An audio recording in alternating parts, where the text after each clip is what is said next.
धामी सरकार का 3 साल का कार्यकाल उपलब्धियों भरा रहा या फिर खामियों भरा रहा, इस पर बहस लंबी हो सकती है। लेकिन फिलहाल तो मुख्यमंत्री धामी अपनी उपलब्धियां गिना रहे हैं। लेकिन हैरानी ये कि इस उपलब्धि गिनाने के मौके पर उनके साथ कोई मंत्री नजर नहीं आया। हाँ, 2-3 विधायक जरूर दिखाई दिए।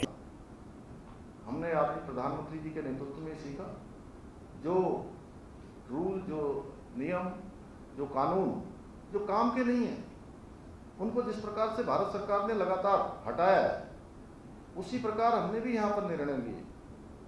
और चाहे वो लैंड जिहाद के मामले हो, लव जिहाद के मामले हो या थूक जिहाद हो, इन सब पर हम कार्रवाई करने से कभी पीछे नहीं हटे।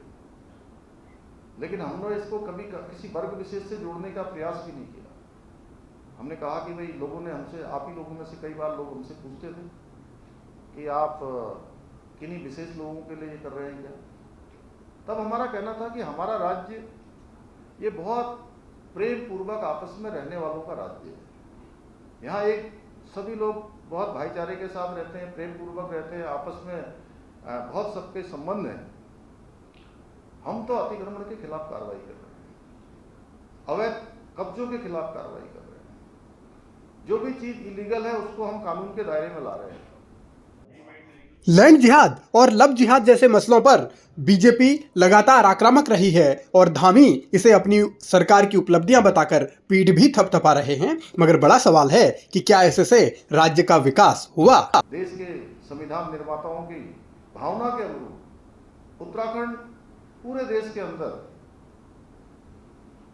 देश का पहला ऐसा राज्य बन गया जहां पर 27 जनवरी 2025 से समान नागरिक संहिता का कानून लागू हो गया।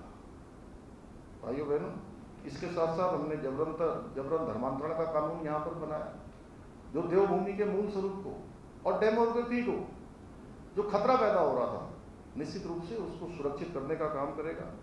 इतना ही नहीं, लंबे समय से जो प्रदेश के अंदर एक बड़ी समस्या थी, नकल की समस्या, जिसके कारण से गरीब माता पिता के बेटे बेटियों के साथ न्याय नहीं हो रहा था, इंसाफ नहीं हो रहा था, हमने सख्त नकल का कानून लाकर और नकल माफिया पर किसी प्रकार से भी कोई कोताही न बरतते हुए 100 से भी अधिक नकल से जुड़े हुए माफियाओं को या अपराधियों को जेल में भेजने में भी हमने कोई पीछे हटने का काम नहीं किया।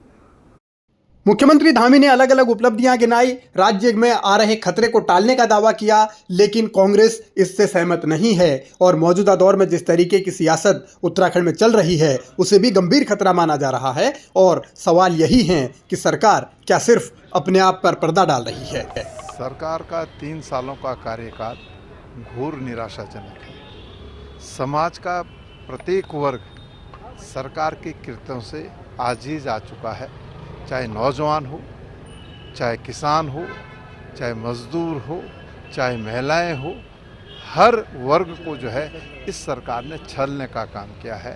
तो 3 वर्ष के कार्यकाल की जब समीक्षा होगी तो आप स्वयं अंदाज़ा लगा सकते हैं कि आज हमने प्रेस वार्ता आमंत्रित की थी, आनन फानन में मुख्यमंत्री जी ने आज ही प्रेस वार्ता का आमंत्रण आप लोगों को दिया और हमारी प्रेस वार्ता को जो है डिस्टर्ब करने का प्रयास किया है। तो इससे अंदाज़ा लगता है कि सरकार जिस उद्देश्य को लेकर के आम जन के बीच में गई थी उस उद्देश्य को पूरा नहीं कर पा रही।